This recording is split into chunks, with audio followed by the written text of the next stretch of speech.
varias cosas que yo creo que tú planteas y quiero traer de vuelta. Por ejemplo, que Trump no capitalizó en el debate. Esto es un ejemplo.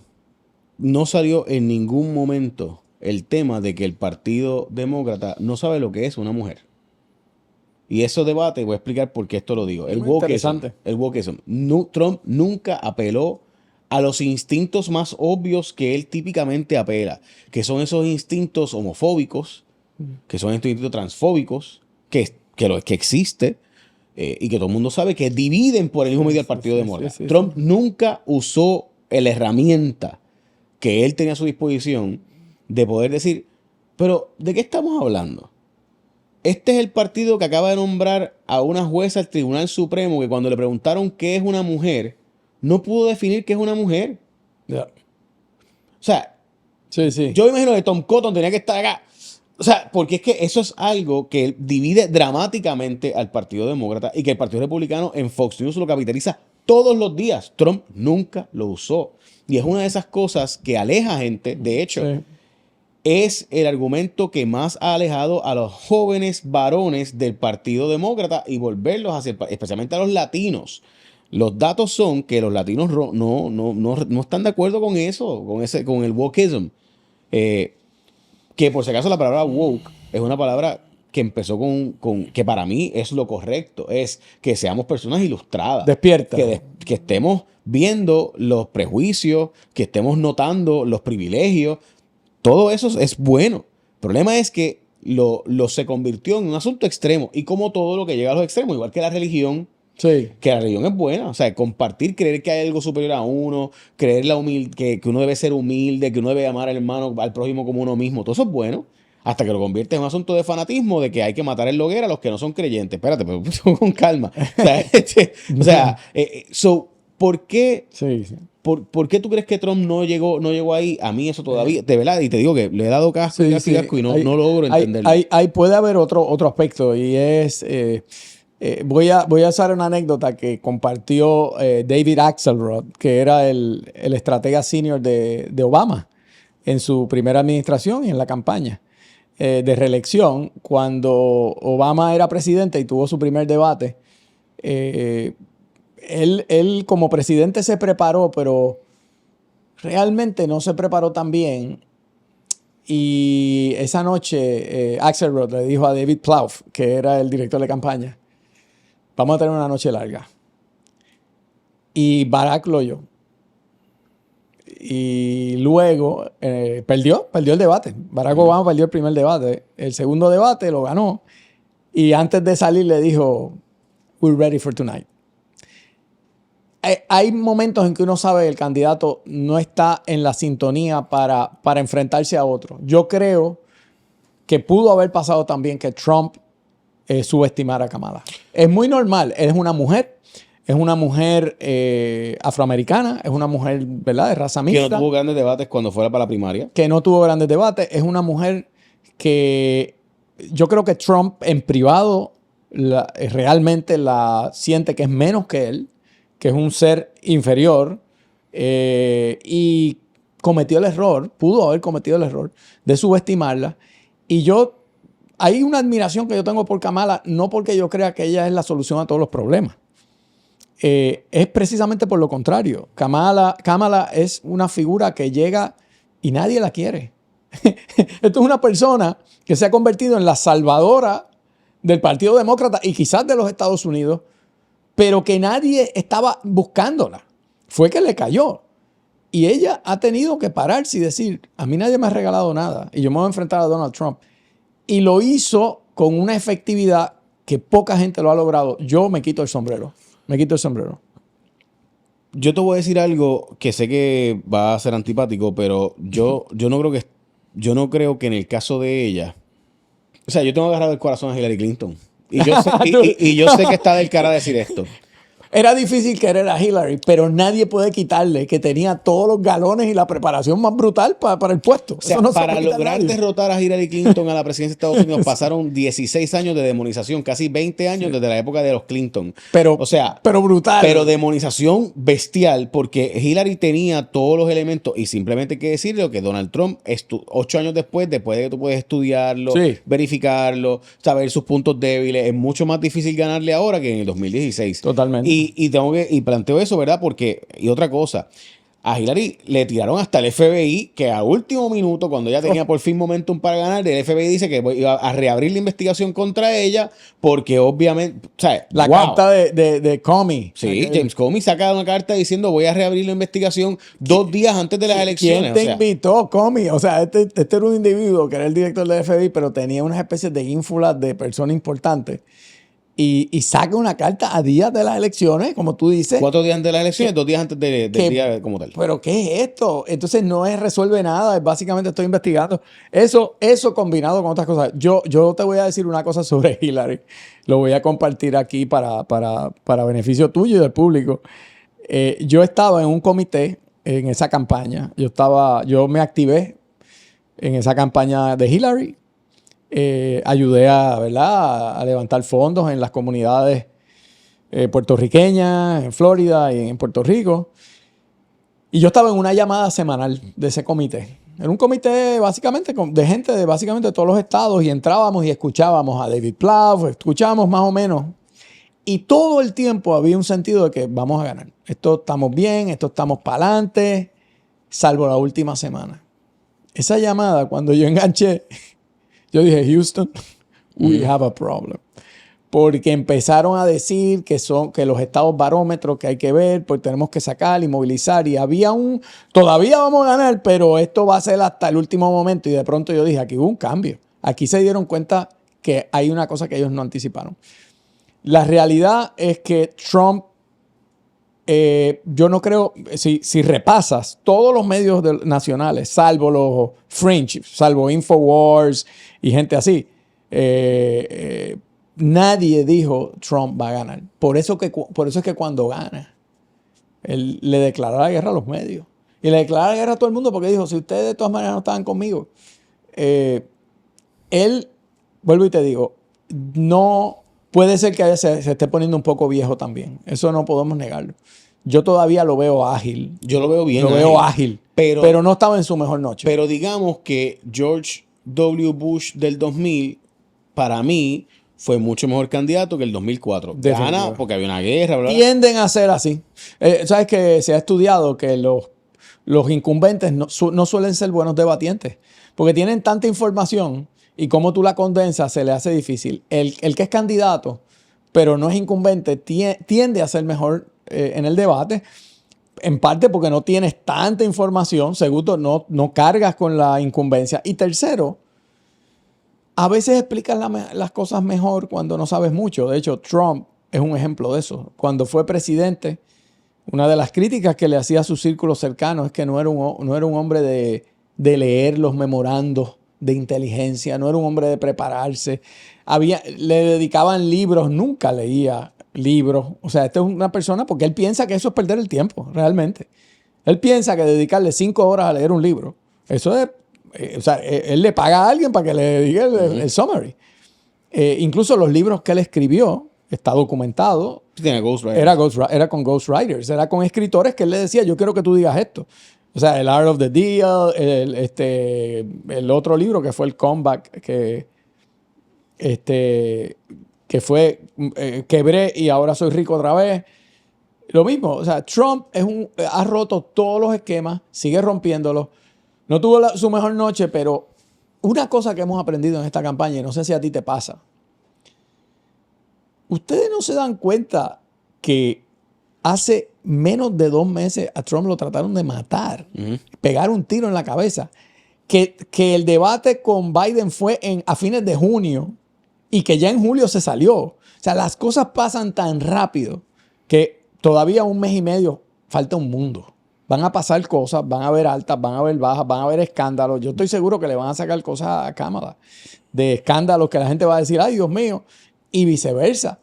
esto va a ser no apto para cardíacos hasta el final. Eso es lo que yo percibo. Añado otro punto para tratar de visualizar el asunto de la perspectiva de por qué Trump no fue a la ofensiva. Porque creo que le descubrieron que su ego es tan grande que él tiene que defender su ego aún en momentos donde no es necesario defender su ego. Por ejemplo, Kamala no cayó en la trampa de hablar del marxismo. Cuando él le plantea, tu papá es un Tu marxista, tú papá también. era un Tú profesor. eres un marxista y tú también eres marxista. Ella no cayó en esa Ella no dijo, yo ella- no soy marxista, no dijo ella nada. No dijo nada, ella simplemente obvió el tema. Claro, obviamente todo fiscal sabe que hay prueba que no te conviene tú ponerte a refutarla. Claro. Así que, ¿qué tú haces? Tú la dejas pasar y dejas que sea poco importante. Nadie. Sí, allí nadie va a decir, oye, no contestaste. No, O sea, no, pasa eso y pues, ¿qué es lo próximo? Y todo fiscal sabe que, de hecho, al revés, aquellas cosas que sí son importantes, tú las traes. Por ejemplo, Kamala trajo, que para mí fue genial, ella trae y Putin te almuerza a ti en cualquier momento. Sí, ¿Por qué? Porque ella sabe que el ataque probablemente más eficiente, machismo, pero es parte del negocio, esta es la realidad. Ella sabía que él iba a tirarle, mira, cuando yo estaba, Putin no se atrevió a invadir Ucrania. No había. Cuando yo estaba no había guerra en Hamas, allí en Gaza. Y tú, a ti, Putin, bendito, si contigo, bendito, Putin va a ser peor. Es más, viene la Tercera Guerra Mundial. Ella sabía que ese ataque venía. So, ella trajo un preemptive strike. Ella lo trajo adelante para tratar de, precisamente, de tratar de hacer ver como que yo te golpeé con esto y por eso tú estás ahora de rebote. O sea, debilitas el argumento. Y él, tú tienes razón, y contrario, o sea, el otro lado de la moneda es que sí él estaba más defensivo que de costumbre. Te voy a poner un ejemplo. Cuando ella tuvo un momento, ella estaba todo el tiempo provocándolo, o sea, Todo el inteligentemente. Y en una dijo, mire, mi madre vino a poder comprar su primera casa cuando yo llegué a la adolescencia. Nosotros tuvimos que levantarnos, fajarnos en este país. Mis padres eran inmigrantes y yo soy fruto de eso. Y a mí nadie me ha regalado nada y estoy aquí. A diferencia de Donald Trump, que heredó 400 millones de pesos de su padre y cree que porque nació en tercera base batió un triple y la ha tenido más fácil que todo el mundo. Él no puede evitar defender, como tú dices, su ego atacado y decir, no fue tanto lo que me dejó. Segundo, mi papá era un desarrollador de Brooklyn, Queens, que tampoco tiene que ponerse a hablar de qué hacía su papá. Y yo, con lo que él hizo, yo hice un imperio de billones de dólares. Fine, everybody knows that. ¿Por qué él tenía, fíjate qué defensivo? Si él llega a estar Trump en el tope de su juego, pudo haberlo dicho de muchas maneras. O sea, ¿ustedes saben lo que pasa con Kamala? Que ella detesta el éxito. Yo he tenido éxito. Yo he sido una persona que he logrado hacer empresas billonarias. Pero ella quiere quitarle el dinero a los que los que tienen éxito. ¿Qué sé yo? Virárselo de esa manera, bien trumpista, y hablarle a la base capitalista, la base más libertaria. Pudo haber dicho que ella ha sido una política de carrera toda su vida, lo que ha hecho trabajar en política. Y ha vivido del gobierno. Ha vivido del gobierno toda su vida y ya, pero no lo hizo. No, fue muy defensivo. Porque él tiene que defender su ego. El ego. Y eso es algo que ella estudió. Ella lo estudió. ¿Qué pasa? Hillary lo planteaba, pero no lo planteaba con los elementos de 8 años después, con la administración, con todos los escándalos que han salido, con los casos criminales que ha tenido, con los casos de mujeres advirtiendo de cómo él es, etc. O sea, no había todos estos elementos. No, y hay otro dato, comparando a Hillary con Kamala. Hillary no era una litigante, era una mujer de política. Y ella lo que quería demostrar era lo mucho que ella sabía sobre un tema versus lo lightweight que era Trump. Pero eso es difícil porque con unas líneas hábiles te pueden desinflar tu argumento. Kamala, si te das cuenta, ella no estaba tratando de demostrar yo sé más de política pública. Lo que ella estaba diciendo, este tipo es un loco. Volvemos, en vez de hacer un referéndum, Hillary sí o no, que un poco Hillary estaba todo el tiempo hablando de lo mucho que ella sabía, el problema es él. Y Kamala fue bien efectiva en decir, mire, yo puedo decirte lo que yo he hecho, pero vamos a hablar de él. Vamos a hablar de las loqueras de él. Y en todo momento era Donald Trump esto, él no sabe esto, ¿por qué no explica esto? Ella estuvo ofensiva y logró algo que era lo que te dije desde el principio. Cuando terminó el debate, Kamala yo creo que logra que la gente se pregunte, ¿queremos 4 años más de Trump? ¿Queremos 4 años de Trump? O sea, esa pregunta que es el referéndum sobre Trump, creo que fue más fuerte que el miedo que él trató de meter de Kamala. Ella no demostró allí que era una mujer que podía crear la Tercera Guerra Mundial. Al contrario. Y otra cosa, es que esto también tiene que ver. Cuando él dice, yo con una llamada acabo la guerra de Ucrania, que es algo que él ha dicho antes, porque a él le gusta exagerar su capacidad de negociar. Ella lo liquidó con un reply que para mí fue bien efectivo. Es decir, claro que acabas en un día, porque tú lo que vas a hacer es, vas a abandonar la Ucrania, vas a dejar que Putin se quede con Ucrania y luego, cuando invada Polonia, también vas a mirar para el lado. Donde hay 800,000 en Pensilvania. Y los 200, y lo dijo, es verdad, y dijo, y los 200,000 polacos-americanos que hay en Pensilvania, yo creo que no les va a gustar eso. ¡Wow! ¡Boom! Le viró la tortilla y lo pone a la defensiva. Que de hecho, no le añadió que es la parte, ¿verdad? La parte bien graciosa, porque honestamente es hasta graciosa. Sí, eso dijiste con Kim Jong-un, que con tus cartas de amor ibas a convencerlo y vas a ganarte el premio Nobel de la Paz, tú sabes.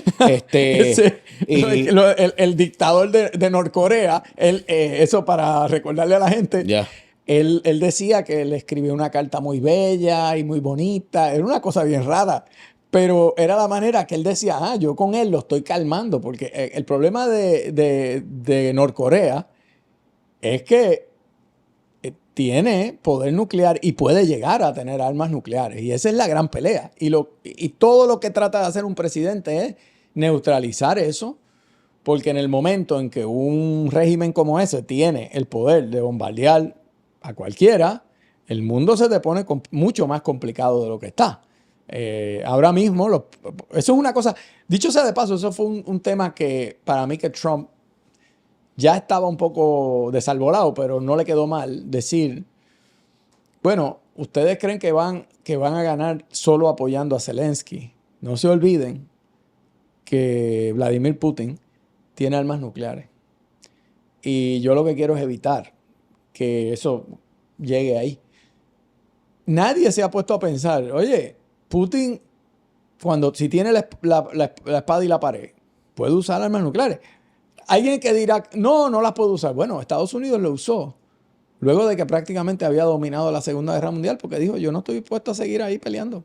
No, y la usó para no meter 200,000 soldados en la capital, en Tokio, y lo que lo hubiera implicado toda la vida. Lo que hubiera implicado, y mucha gente dice que Truman no quería que siguieran las muertes ahí, pero también hubo gente en el Estado Mayor que decía, cuando tú haces eso, no va a haber quien rete a los Estados Unidos. O sea, era también enviar un mensaje a la Unión Soviética, seguro. De que yo estoy dispuesto no usarla en el mar.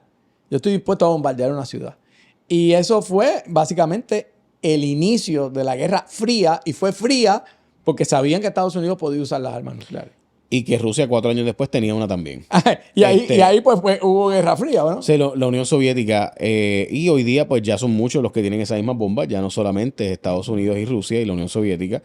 Y mucha gente plantea que la guerra de Ucrania, si algo nos ha demostrado, es que los países no van a bajar sus bombas nucleares, porque simplemente ya se dieron cuenta de que cuando Ucrania entregó sus bombas nucleares, ahora, miren lo que pasó, lo invadieron.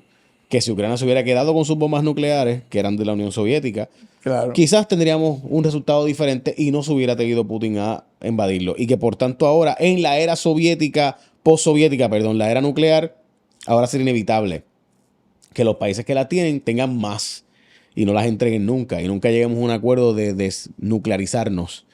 Porque eso implicaría que puede venir alguien que las tenga y entonces hacer contigo lo que venga en gana. De hecho, hoy Anthony Blinken, secretario de Estado de Estados Unidos, le dijo indirectamente ya al mundo que Estados Unidos va a autorizar el que Ucrania pueda utilizar sus armas dentro de Rusia como un asunto de ofensiva de largo alcance. No estamos hablando de los misiles que hoy día utilizan que son de corto alcance. Esto se está complicando. O sea, esto se está complicando y Donald Trump sabe eso. Él le dan los briefings que no sé si los ve. Dice que no. Estoy seguro que alguna que otra cosa verá. Como candidato a la presidencia de Estados Unidos, él dice que se ha negado a ver los briefings, whatever. Sí, eso dice. Exacto, de seguridad nacional, pero... Alguien de su equipo lo ha visto y por lo menos un resumen le ha dado. El resumen le darán y esos briefings, esos resúmenes de lo que está pasando, estoy seguro que ya él sabe que esto se está poniendo más caliente porque Zelensky va a ver, o sea, inevitablemente, si tú eres el presidente de Ucrania y tú siempre estás a la defensiva en tu territorio, tú nunca vas a ganar esa guerra. Porque, ¿qué pierde Rusia? Nada, pues si la guerra se está dando en Ucrania. Pero cuando la guerra entra a Rusia, ¿Qué es lo que él ha tratado? ¿qué es lo que está haciendo ahora? Y ahora él quiere utilizar los misiles de alto alcance, de largo alcance. Ya está usando los misiles de corto alcance con autorización, pero ahora está tratando de lograr el permiso de Estados Unidos y la OTAN para usarlos de largo alcance. Y esos son otros 20 pesos. Y me parece que va a ser inevitable porque si no, de nuevo, ¿qué detiene a Vladimir Putin de invadir a Latvia y el día después a Finlandia, que es de la OTAN, que son sus vecinos? Vamos, Finlandia es un país de 5 millones de habitantes. ¿Qué le impide a Vladimir Putin entrar a Finlandia? Nada, que es de la OTAN ahora. Es la única, que es negro. Y esta es una comparación que obviamente habría que profundizar más, pero hay que mencionarlo. Es inevitable hacer paralelismos con la Segunda Guerra Mundial cuando Hitler invadió Austria. Todo el mundo decía, bueno, pero Austria prácticamente, allí hablan alemán y eso era más o menos como que parte de lo mismo. Y estaba la política de appeasement, de calmar. Vamos a dejar que Hitler se meta ahí y después se metió a Checoslovaquia y después se metió aquí. Sí, no fue hasta que entró a Polonia que dijeron, espérate, no, espérate, hasta ahí. Y entonces todo el mundo decía, no, pero él... Y de pronto se metió a Polonia y todo el mundo dijo, hasta aquí llegamos.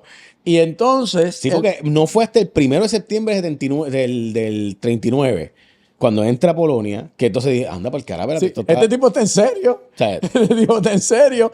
Lo que se prevé es que, si uno mira los mensajes políticos de Putin, es que él entiende que su misión histórica es restituir lo que era básicamente el imperio soviético, y por ahí se pone muy cerca de no solamente de invadir a Latvia, a Estonia, por ahí para abajo puede seguir.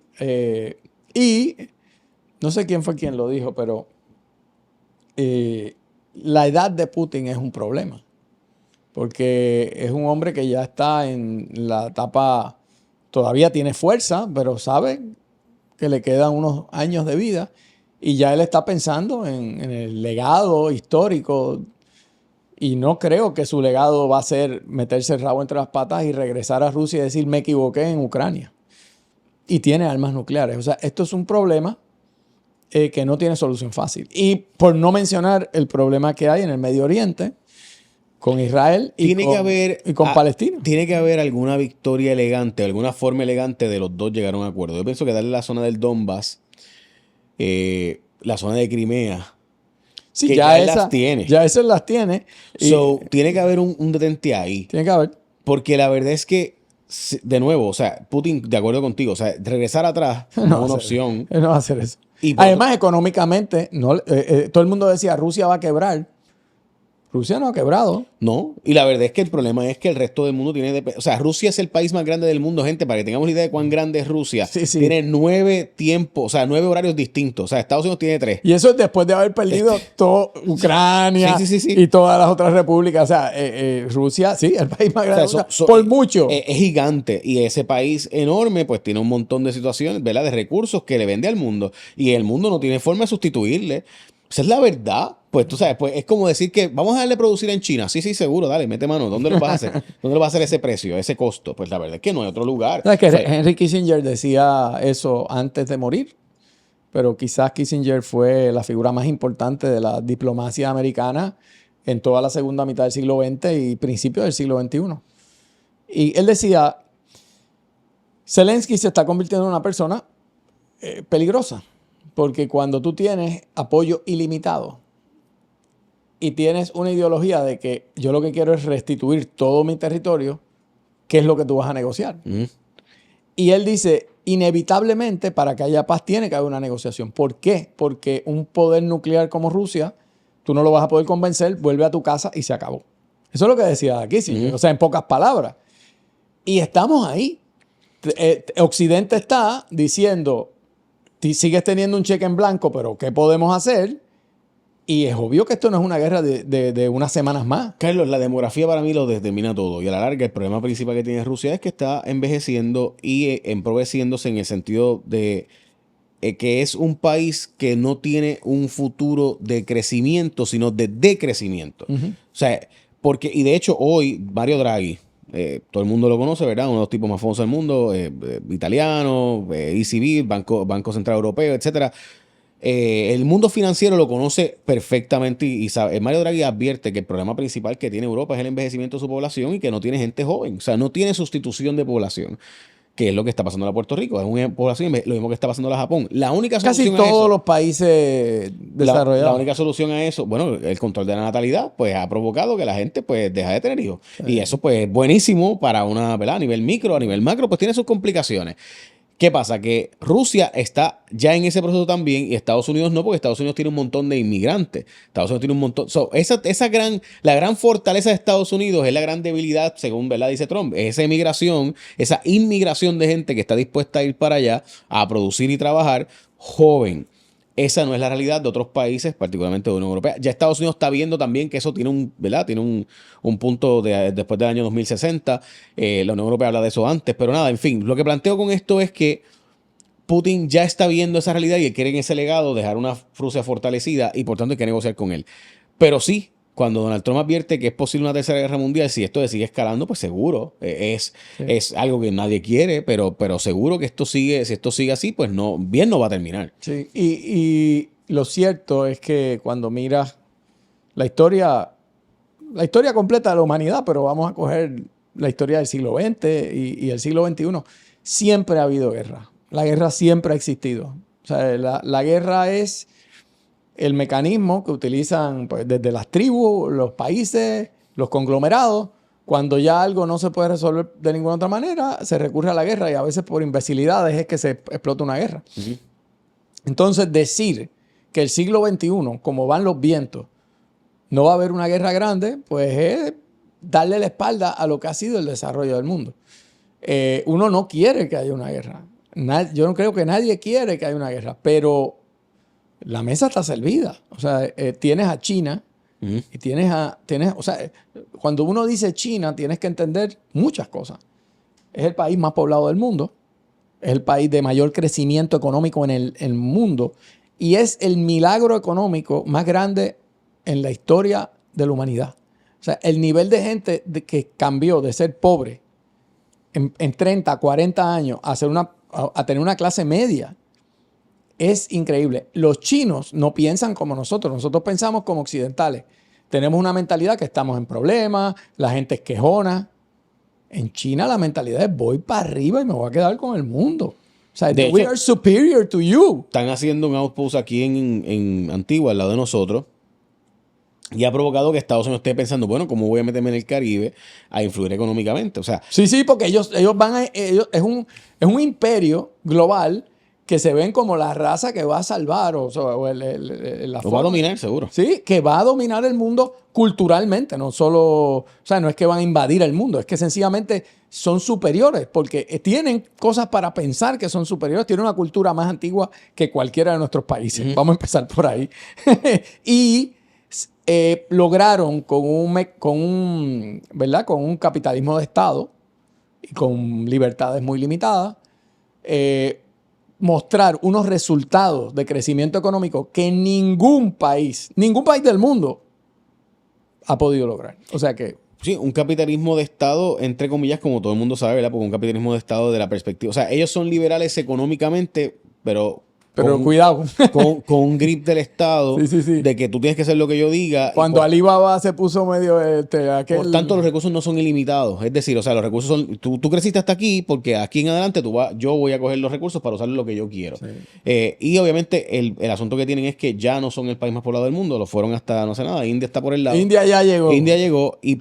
Pero también tienen un asunto de que el decrecimiento de la población, la política de un solo hijo provocó que mucha gente solo tuviera varones, no hay casi mujeres en comparación con varones en muchas provincias, en muchos lugares de China y por tanto, de nuevo, la demografía va a tener que obligarlos a aceptar cambios. Y hasta ahora, esa es la gran fortaleza de Estados Unidos. Estados Unidos está dispuesto a aceptar migrantes, mientras que Japón, China y otros países del mundo no están dispuestos. Rusia no se ven abiertos a aceptar gente de otros orígenes. Mientras que los puertorriqueños vamos a Estados Unidos, los latinoamericanos van a Estados Unidos. En esos países no existe. O sea, los cubanos que van a China, o perdón, los cubanos que van a Rusia, que por ejemplo pueden ir a Rusia, pues muchos de ellos van al ejército, pero no van realmente a vivir allí. Y ha habido, ¿verdad?, historias y cuentos de eso, pero eso no vamos a hablar ahora de eso, pues si no, nos vamos por ahí para abajo. Muchas gracias, Carlos Dalmau. Un placer como siempre y seguimos informando.